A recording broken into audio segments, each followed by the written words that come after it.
Artist of the Year, Philip, Janine, Pablo,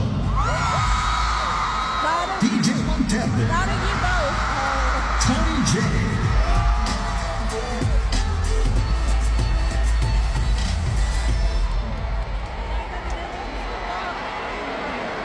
Nanginginig ako? Bakit? Ba't ko nanginginig na? And the Witch Artist of the Year is Pablo.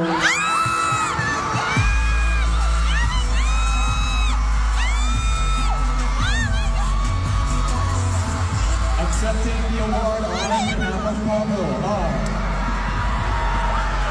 I'm sorry, alam ko sa boses.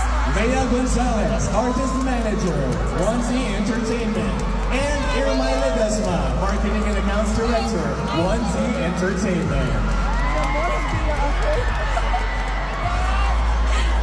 Naiyak ako. Nanay ba ako? Ba't ako? Woo! Nanginginig ako. Pablo couldn't make it tonight, but he left a message for us to read to everyone. He said, first off, I want to thank Wish Music Awards for creating a platform that celebrates and uplifts OPM artists. It is truly an honor to be part of a community where music connects us all. Sa totoo lang, hindi ko ito ina-expect kasi lahat ng nominated deserving manalo. Gayunpaman, nagpapasalamat ako sa lahat ng mga sumusuporta sa akin. Magbigyan man ng recognition o hindi, patuloy akong gagawa ng mga awitin.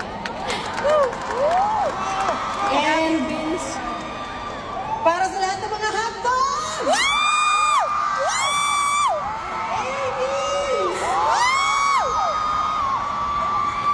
Maraming salamat sa buhay niyo to 1Z Entertainment, SB19. As we always say, atin to. This achievement is as much yours as it is mine. This one is for all of us. Let's go!